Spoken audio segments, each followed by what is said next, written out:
Muito bem, pessoal, hoje nós estamos aqui para tratar um assunto bastante importante, né, e de grande relevância, falando sobre Setembro Amarelo. Essa data que já tem sido de grande importância no nosso país e tem falado sobre exatamente isso que nós vamos abordar hoje, sobre o suicídio. E está conosco a psicóloga Thalita.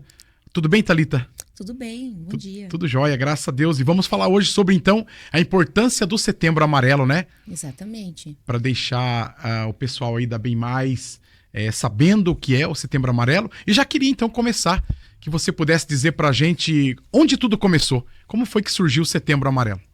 O Setembro Amarelo, ele surgiu nos Estados Unidos com a história do menino Mike, né? Um rapaz de 17 anos, que sempre foi um menino muito feliz, né? Acolhedor, acolhia todos que pediam ajuda para ele e tal. E os pais e os amigos nunca perceberam que ele tinha depressão, que ele estava doente, né?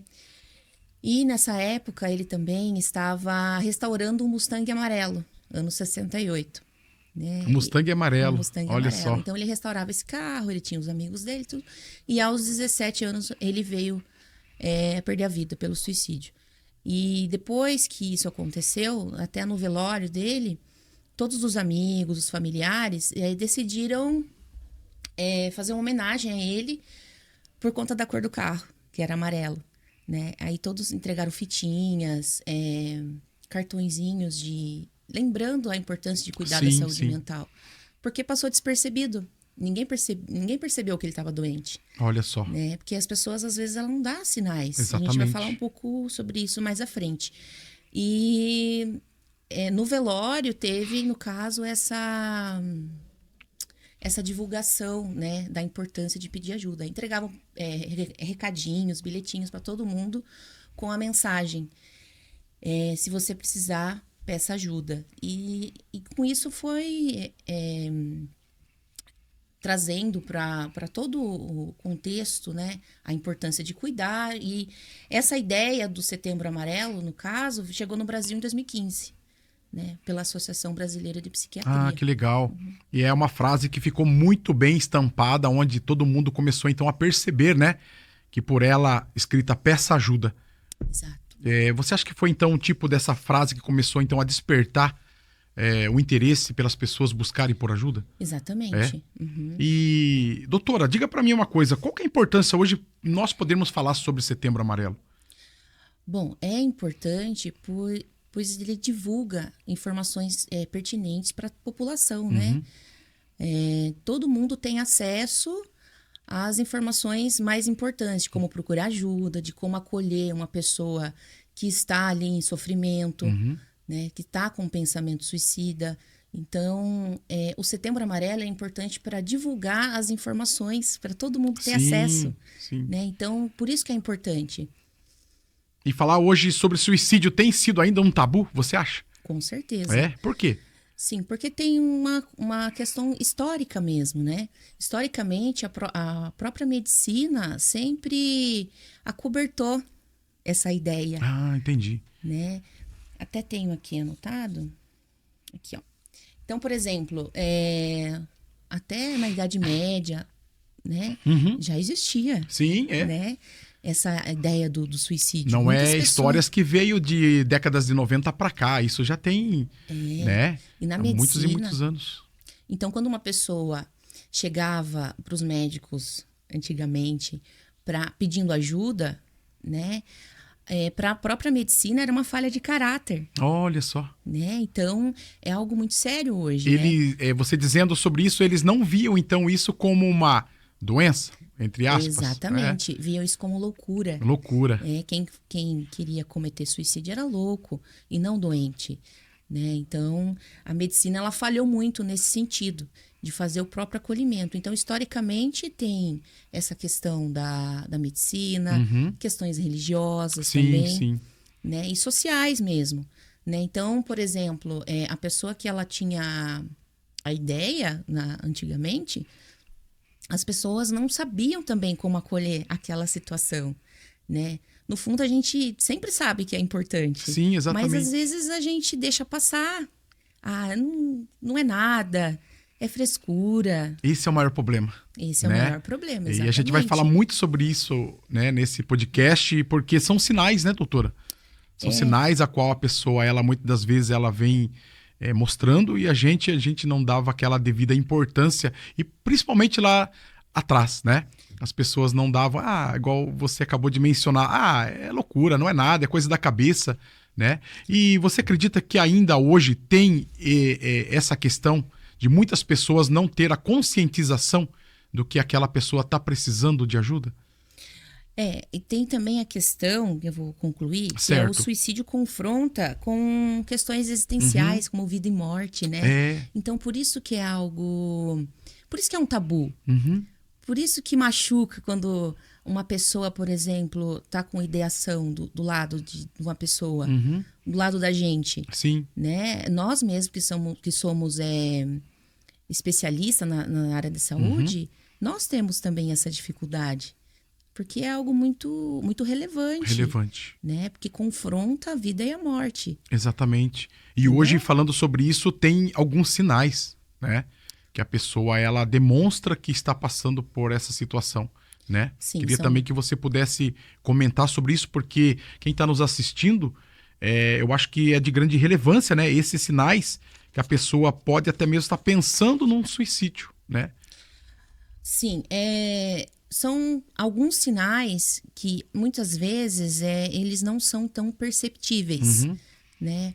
Porque são sinais de sofrimento, né? Psíquico mesmo. Às vezes são comportamentais, né? Então, às vezes, os sinais, principalmente da dor psicológica, né?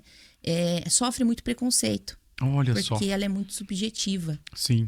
Né? Então, por exemplo, a pessoa está dando sinais, mas as pessoas ainda acham que é frescura, que é uma fase que vai passar, né? Mas só quem sente a dor do outro. Só quem sente a dor que sabe exatamente sim. o quanto tá doendo. E você, como psicóloga hoje, você tem notado essa questão?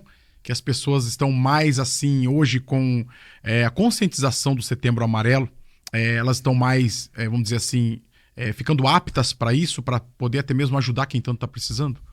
Sim. Ou tem uma questão ainda, tipo, como a gente acabou de dizer, não, é frescura, é coisa da cabeça. O que você, como psicóloga hoje, pode notar, perceber, quando uma pessoa, ela realmente ela falou, não, tipo, ela pensa, poxa, ela tá aprendendo o que é sobre Setembro Amarelo. Isso num quesito do nosso país, né? Porque tem países que isso entrou muito fácil e as pessoas já aderiram, né, a Setembro Amarelo, numa questão assim de realmente ajudar quem tanto tá precisando. Você acha que o nosso país ainda tá assim, faltando algumas coisas para isso chegar num algo real, vamos dizer assim? Que tipo, poxa, realmente você precisa de ajuda, eu preciso de ajuda, né? Conscientizando eu mesmo, no caso, né? Estamos no caminho. Não chegamos ainda onde deveria chegar. Não. Certo. Tá muito longe ainda, na realidade, né? Mas estamos no caminho. Para psicologia, hoje isso é preocupante ou não? Nos tratamentos, eu digo, nessa questão mesmo de conscientização? Sim. Sim, é preocupante, principalmente a questão de que... principalmente para os homens. É mesmo? Os homens são, então, você falando sobre isso, são os que menos procuram ajuda, pelo jeito. São os que menos procuram ajuda. Né? Eles lideram o ranking de questões de gênero mesmo, né? Eles lideram justamente por essa cobrança social que tem em cima do homem, né? Entendi. Que ele tem que ser o provedor, que ele tem que ser forte o tempo todo. Né? E é um ser humano. Sim, exatamente. Né? Então, não é bem assim que as coisas funcionam. E os homens precisam também de ajuda. É verdade. E você falando sobre isso, me lembro porque saiu uma estatística no nosso país que o número maior de suicidas é masculino. Exato. Né? Sim. Então, já dá a entender por quê. Né? Os homens são os que menos procura e são os que mais estão tirando a vida hoje, né, doutora? Exatamente. E falando sobre acolhimento, algo que você falou no início da pergunta, muitas vezes a pessoa ela não sabe como acolher, né? E não tem problema também, né? Por isso que o Setembro Amarelo é importante, para trazer esse conhecimento de como fazer esse acolhimento, né? Então, assim, tem uma pessoa em sofrimento, né? Às vezes, uma pessoa que não é da saúde, por exemplo, ele vai entrar em choque diante da situação. Ele pode paralisar, ele pode fazer com que a pessoa não fale mais, né? Então, assim, o mais importante não é exatamente você ouvir o relato de quem está em sofrimento, mas direcionar essa pessoa para o suporte adequado. Sim, exatamente. Né? Porque nem todo mundo, às vezes, tem o suporte necessário para ouvir a dor do outro. Uhum. Porque é algo muito profundo, né? Uhum, sim. Você ouvir a dor do outro. E às vezes a pessoa não está preparada para ouvir, né? Mas o importante é você não se calar diante da situação, né? Então, chamar o SAMU. Hoje nós temos o CVV, que é o Centro de Valorização à Vida, né? Então, você pode direcionar a pessoa em sofrimento para esses canais de atendimento, de acolhimento, né? E jamais deixar uma pessoa em situação de sofrimento psicológico sozinha, né? Então, se a pessoa der os sinais, não deixar essa pessoa sozinha. Isso é importante você, falando sobre esses órgãos, né, que na verdade estão ali prontos para servir a quem tanto está precisando. O CVV, hoje, ele tem um número, né, doutora? Para quem está nos assistindo, acho que é até importante você saber, né? Que o CVV hoje ele tem um número e isso está disponível 24 horas por dia. Exato, né? É o número 188. Então, atenção, para você que, né, sabe de alguém que está precisando, né, de um tratamento, até mesmo de um acolhimento, é isso mesmo, né, doutora? Sim, 188, CVV, Centro de Valorização à Vida, né? Mas não tem só esse canal, tá? Tem o SAMU também, que você pode ligar se alguma coisa muito séria acontecer, muito grave. Às vezes a pessoa, ela tá só em sofrimento ali, ela precisa falar, ela precisa desabafar. Então, o CVV tem esse papel, né? Mas quando algo sai do controle, você tem que ligar pro SAMU, né? E nós temos aqui na região o CAPS, né? Que é o serviço gratuito da nossa região. Nós vamos falar daqui a pouquinho sobre isso, né? Isso. Então, para você que está chegando agora e está nos assistindo hoje, um podcast importante com a doutora Thalita, falando sobre conscientização do Setembro Amarelo. E, doutora, é assim, as pessoas, elas demonstram sinais, né? Que ela pode até mesmo estar pensando em suicídio. Queria que você falasse um pouco sobre isso. Quais são esses sinais que essa pessoa pode até mesmo estar demonstrando? E para nós que estamos do lado de cá, podermos identificar melhor, né, essa pessoa. Não existe um sinal muito específico, né? Certo. Não existe só um sinal, são várias Vários. coisinhas que vai acontecendo naquele comportamento, da forma que a pessoa interage, que ela fala, que todo um conjunto de sinais, né? Certo. Então, por exemplo, comentários depreciativos sobre ela mesma, né? Falta de autocuidado, né? Você percebe que a pessoa não tá se cuidando mais, era uma pessoa vaidosa, e de repente começou a ficar mais apática, né? Isso é um sinal importante também. Quando a pessoa ela fala que ela quer sumir, né? Que o mundo seria melhor sem ela, né? São frases assim que é um sinal de alerta. A gente tem que ficar atento. Entendi. Dentro dos sinais, como você também acabou de falar sobre essas frases, né?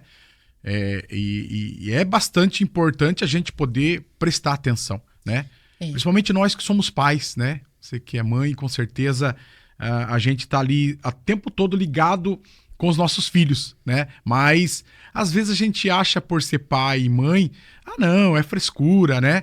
E com certeza você dentro da psicologia, tratando dessas pessoas hoje, você com certeza já deve ter tratado de muitas crianças que já devem ter tentado suicídio. Crianças é mais difícil, é menos incomum. É mais comum no pré-adolescente e no adolescente esses pensamentos. Porque eles estão passando por uma fase da adolescência, né? Então tem aquele turbilhões de hormônios, né? Então é uma fase assim difícil. Entendi. Né? Então precisa de muito acolhimento. Nessa fase os pais têm que ficar em alerta, observando bastante o filho, principalmente o celular. Né? O celular hoje, os pais têm que ficar mais ligados no que o filho vê na internet. É uma arma, né? Nossa, eu vejo hoje na clínica, sabe? crianças de 10 anos que fica 10 horas por dia no celular. E isso é um problema, né? Porque muitas vezes os pais não sabem o que o filho tá vendo no celular. Às vezes tá numa plataforma de jogos, com pessoas adultas, sem supervisão. Então, é algo muito, muito sério. Muito sério, muito sério. É isso aí, a doutora está dizendo algo agora que pode você começar a prestar atenção, você que é pai, você que é mãe, sobre os comportamentos do seu filho, né, doutora? Porque hoje mesmo até estava vendo sobre isso de manhã, um post que colocaram sobre os jogos. Jogos do celular, onde os filhos estão ali ao tempo todo, como a doutora acabou de mencionar, filhos que ficam 10 horas no celular. E eu estava vendo aquela famosa baleia azul de lá de trás, que foi uma história assim bastante relevante até mesmo, né? Que teve alguns suicídios até mesmo de crianças, né, doutora? Eles fazem muito desafios, né? Isso. Os adolescentes, pré-adolescentes, eles participam desses grupos de desafios. Então, assim, primeira coisa, criança, pré-adolescente e adolescente precisa de supervisão para ter um celular, né? Então, nada melhor do que ter, por exemplo, o aplicativo controle dos pais, né? O pai, a mãe, o responsável tem que saber o que o filho fica olhando na internet, né? E eu vejo hoje questão de vício mesmo, né? Se tornou algo... A questão não é só o vício em si, mas a questão é do tipo de conteúdo que a pessoa, que a criança tem acesso. Porque às vezes ela tem acesso a coisas inadequadas para a idade dela, né? E a gente está vendo isso acontecer bastante, né? Os pais que fiquem atentos aí. A gente está até abrindo aqui uma lacuna, né? Nesse momento, falando sobre filhos, mas também internet, né? Exatamente. Mas também é de grande importância, né, doutor? A questão que eu te falei, o conteúdo, né? E falando sobre suicídio nesse quesito, é a questão mesmo do desamparo, né? Do desamparo com a criança, com o adolescente, né? A criança, o adolescente, ela não pode... o pai e a mãe não pode achar que a criança está na internet e está tudo bem. Não, tem que ir ver o que o filho está fazendo, né? O filho começou a ficar muito tempo no quarto, no celular, você já tem que... alerta, né? Por que o meu filho tá tanto no quarto, tá tanto no celular? Né? Porque ele tá viciado. Celular é um vício. Exatamente. Nos seus tratamentos hoje, com ali mães e filhos e pais, né? Você tem percebido que os pais têm deixado um pouco de lado essa questão dos cuidados com o filho? Nessa questão, porque por isso que eles estão mais hoje ali fixados no celular e se tornou um vício até mesmo? Pela questão de descuido, pode ser ou não? Na verdade, eu tenho notado muitas questões relacionadas a limite, né? Muitos pais e mães, eles não conseguem se posicionar diante de autoridade dentro de casa, né? É isso que eu consigo identificar mais hoje na clínica, né? Porque pai e mãe, ele tem que começar a colocar limite no filho desde pequenininho. Sim, abrir os olhos. Aí quando chega nos 15 anos... Nunca colocou limite na criança. Chega nos 15 anos, é mais difícil daí controlar. É que hoje a gente vê que a idade da inocência, ela caiu muito, né? A gente falando sobre isso é porque os pais, um pouco mais antigos aí, vê ainda o filho de 13, 14 anos como aquele filhinho ainda pequeno, né? Essa idade da inocência hoje, ela caiu porque antes uma menina de 13, 14 anos ainda brincava de boneca, né, doutora? Hoje já não, né? Hoje já ela pode ser mãe, né? Então essa idade da inocência hoje... até posso dizer que hoje uma criança de 9, 10 anos já tem conscientização até coisas mais, né? Justamente por ter acesso ao celular sem supervisão. Porque ela fica ali vendo conteúdos que não é adequado para a idade dela. Vai aprender tudo.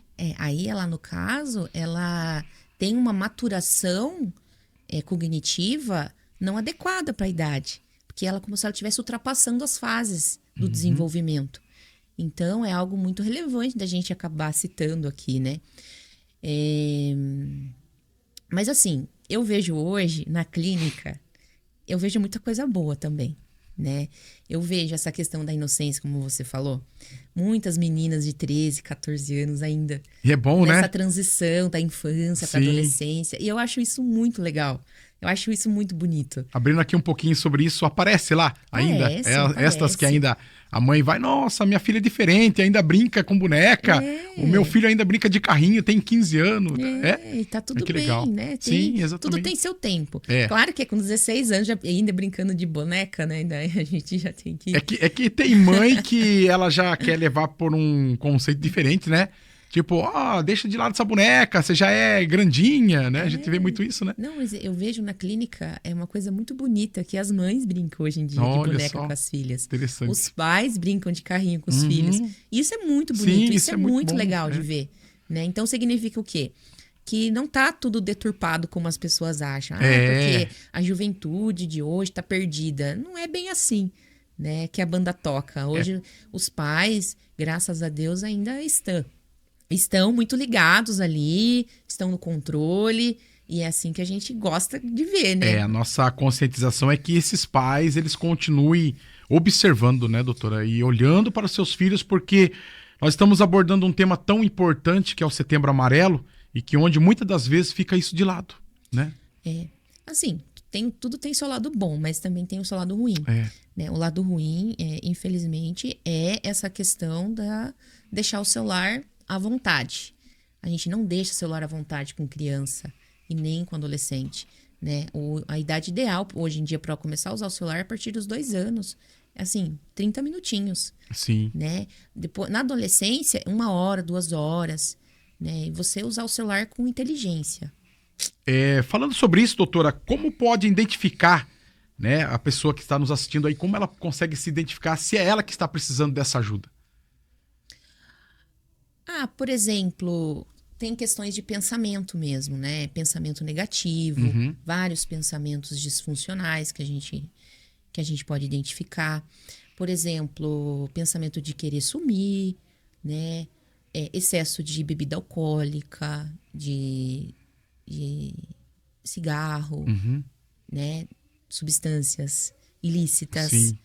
Né? Então, assim, esses excessos, eles podem ser um sinal de alerta até para quem está nos ouvindo hoje, né? Porque a pessoa está ali em modo de fuga, né?